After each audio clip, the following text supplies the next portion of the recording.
Good morning from the stunning Colorado wilderness. In the last video, we tackled the epic Sand Dunes National Park. My cows are still protesting, by the way. If you missed part 1 of this Colorado adventure, go check it out. Today, we are diving into a whole new set of adventures, exploring a jail tied to a cannibal's dark tale, rafting down the Gunnison River, and marveling at some of the steepest cliffs and oldest rocks in North America. Buckle up, it's gonna be wild. So today I had a long day at Great Sand Dunes National Park and also an amazing day, of course, because it's my trip and my trips are amazing. What? So we went to Great Sand Dunes National Park and I learned how to sandboard and sand sled there, which was tough but also very rewarding. I fell on my butt a couple of times and might have gotten scratches from the sandboarding. Sandboarding you do standing up and it's difficult to keep your balance if you have not done like skateboarding or snowboarding or any kind of boarding before. So yeah, but it was still fun, and obviously sand sledding is quite good. Like I like that. I went on the higher dunes. So Great Sand Dunes National Park has one of the highest dunes in North America. I think the highest dunes in North America, so it was pretty high. So even if you're not into adventure sports, you can definitely go there for the views because views were amazing. Yeah, so highly recommend it, and the campground there was also beautiful, and the night sky, you have to watch it. It was like you could see everything. You could see the galaxies, you could see the stars, and I tried to take pictures, but it doesn't come as good as it looks with the naked eyes, so you have to be here to experience this.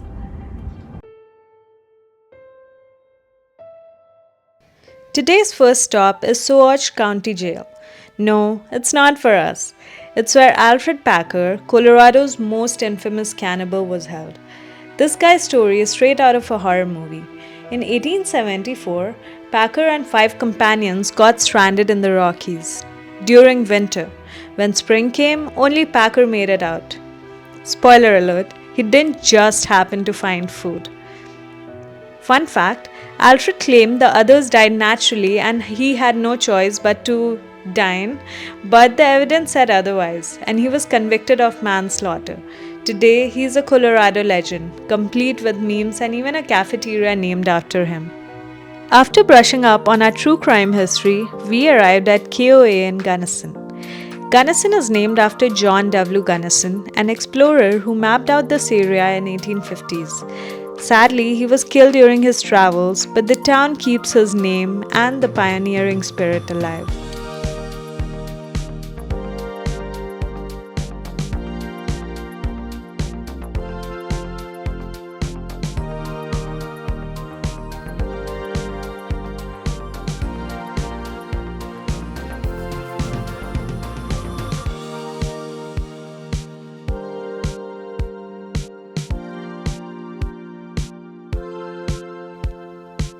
Compared to our last campground, KOA camping is glamping meets DIY chaos. There's a hot shower nearby, but that won't stop us from feeling like survivors when we finally get the tents up. Pro tip, don't forget the marshmallows. It's basically camping currency. After a great day at Great Sand Dunes National Park, we drove here for 3 hours from the national park to Gunnison. So our plan is to go to Gunnison National Park tomorrow and do some river rafting, which is gonna be, you will see that further in the video. But for now, we are at this beautiful campground and we just set up our tent, and I'm gonna have dinner in half an hour. And it is a beautiful day, although it is gonna be pretty cold at night, so yeah, definitely should have thought about that before.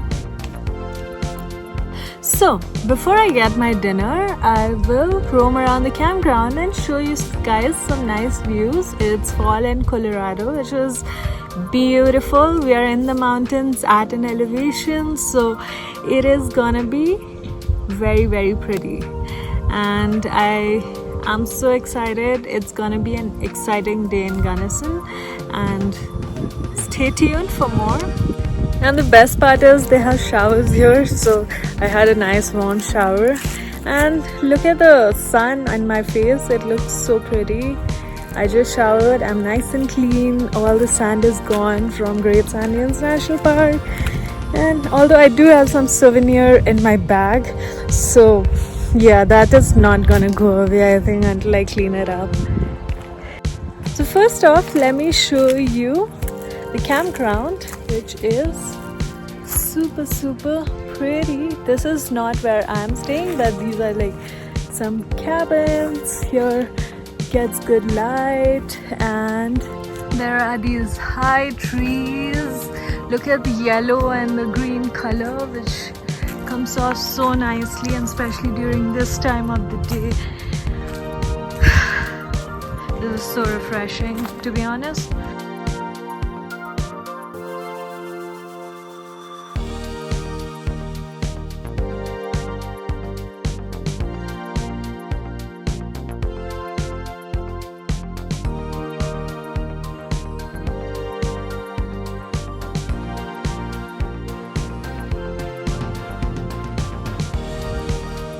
So our last campground was nice as well, but it was quite like a wilderness, so didn't have many facilities.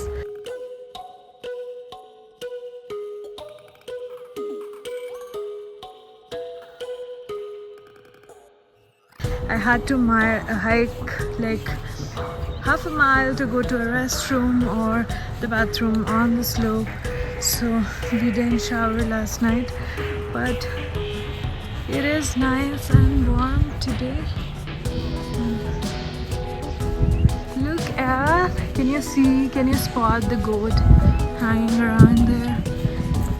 And there's like this cute little pond. Look at the reflection. It looks so amazing. Oh my god. I'm so glad I came here. And a cute little well. There's a seating area where you can gather around and have your own little picnic. There's this chair. You can see the goats on the side just hanging around. The sun is in my eyes. You can see the goats on the side just hanging around, and they come to you if they think you have food. But I don't have any food with me at the moment. So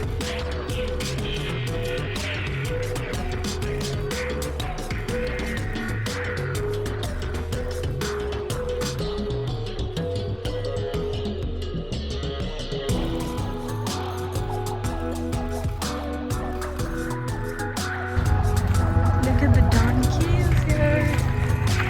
We just ate food. Cutie. Look at them just wanting to be loved. Aw, bye donkeys. There are so many of them, and they let them free so they can roam around. They're not confined to this all the time, which is good for them. And this whole campground has like cabins, they have camper van setups, and then they have the tents where I'm living at. So if you can see in the distance the blue tents there.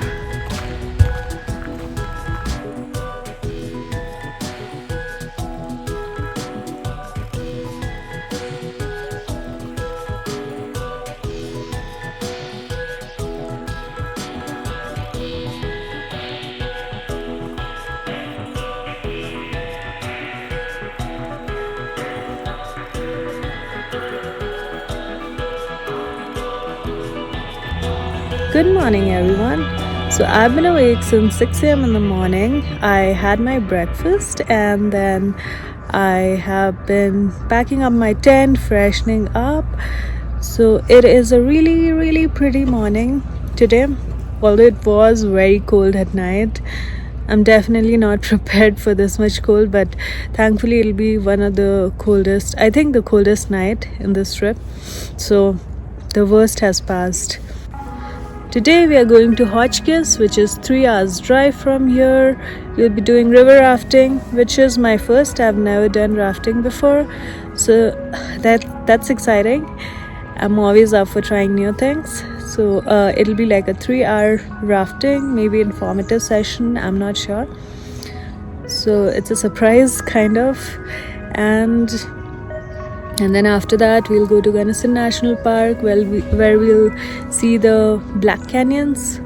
I've googled pictures of it and it looks really good, but I've left most of it as a surprise because I didn't want to spoil it. So we'll see as we go and progress throughout the day.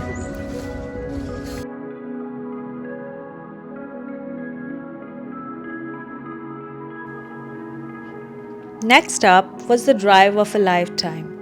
We cruised through Crested Butte, known as Colorado's wildflower capital in the summer, but come fall, it transforms into this golden wonderland. Fun fact, it's also one of the top spots for mountain biking in the country. But honestly, it's the scenery that steals the show this time of the year. Then we roll through Somerset, a quiet coal mining town where time seems to have slowed down. It's like driving through a history book surrounded by untouched beauty. But let's talk about the real star of the show, Colorado's fall colors. While the East Coast is famous for its kaleidoscope of fiery reds, oranges, and purples, Colorado does something entirely of its own. Here, the landscape lights up with shimmering gold and greens, thanks to the iconic aspen trees. When the sunlight hits those aspen groves just right, the leaves seems to glow like liquid gold. It's mesmerizing. Today, we are rafting down the Gunnison River near Hotchkiss. Now, Gunnison is the 5th longest river in Colorado, carving out landscapes for millions of years. During the summer, it's known for its Class 4 rapids, but since it's fall, we are cruising on Class A and B rapids. Translation, it's more of a relaxing float than adrenaline junkie's dream. Perfect for sleep-deprived among us.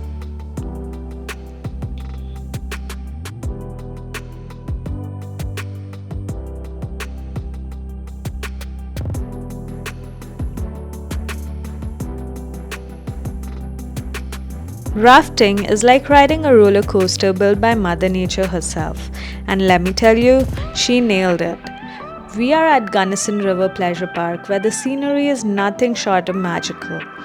Golden cottonwoods glowing in the sunlight, red rock cliffs towering us, and a vibrant blue sky stretching overhead. It's like paddling through a postcard.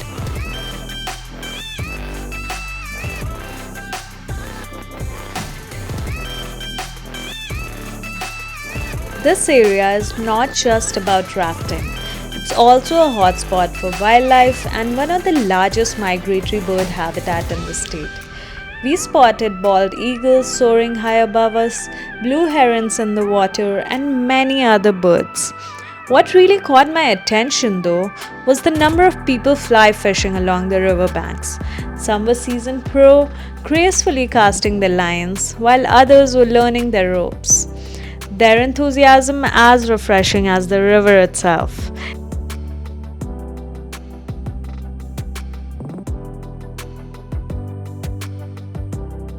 It's easy to see why the spot is a favorite. There's something so peaceful about the rhythm of fly fishing against the backdrop of nature's beauty.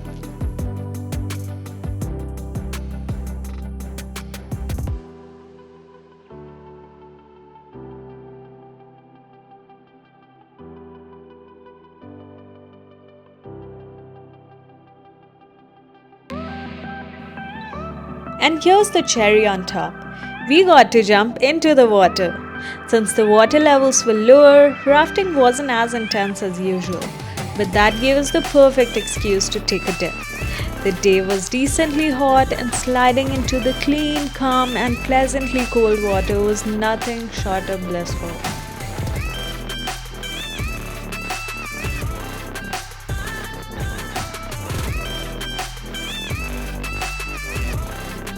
This part of adventure wasn't just about thrills. It was about connecting with landscapes, learning about the ecosystem, and soaking in the scenic beauty of Colorado's fall colors. From the vivid hues of cottonwood to the quiet buzz of life around the river, every moment here felt like a reminder to slow down and appreciate the magic of the great outdoors.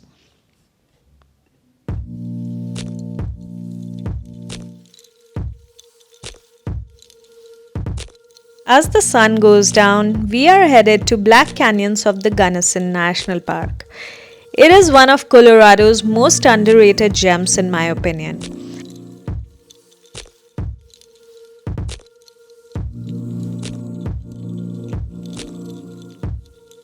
Its cliffs are some of the steepest and narrowest in North America, dropping nearly 2,700 feet straight down. The volcanic rock here is over 2 billion years old, older than dinosaurs.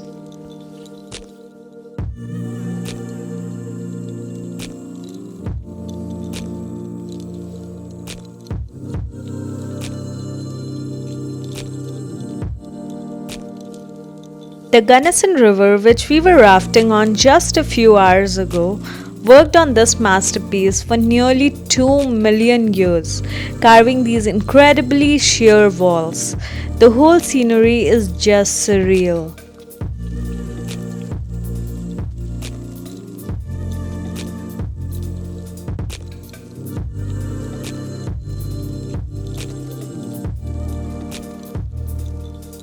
Since we didn't have enough time to explore the whole park, we chose to do the Rim Rock Trail.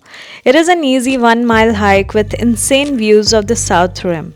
Pro tip: stop at the visitor center to learn how the park got its name. Hint: the canyon is so deep and narrow that sunlight only hits part of it for a few hours each day.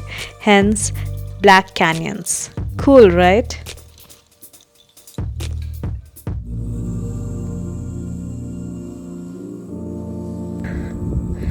So, as you can see behind me, this is Black Canyons of the Gunnison National Park in Colorado.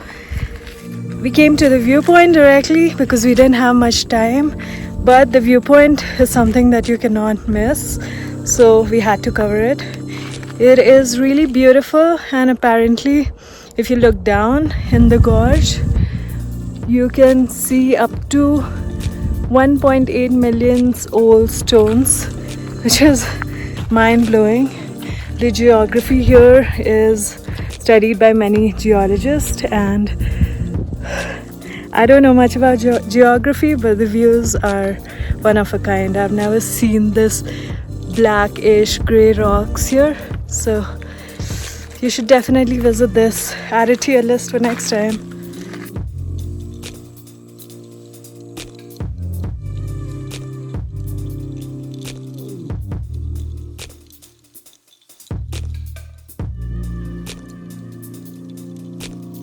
My favorite part was the painted wall. At 2,250 feet, it's the tallest cliff in Colorado and looks like someone splashed molten lava down the side. Just don't get too close to the edge. It's a long, long way down.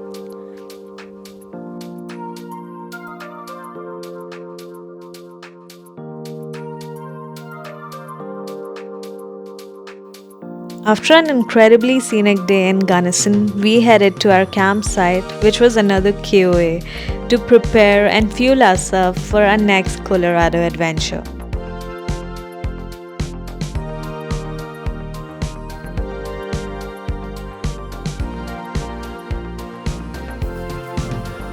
This is a wrap for day 2. From infamous jail to iconic canyons, Colorado's history and scenery just don't quit. Stay tuned for day 3 because this adventure is just heating up. This is your bite-sized traveler signing off for today. Hope you had fun, and don't forget to like, subscribe, and hit the bell icon for more of my videos. Until next time, keep traveling.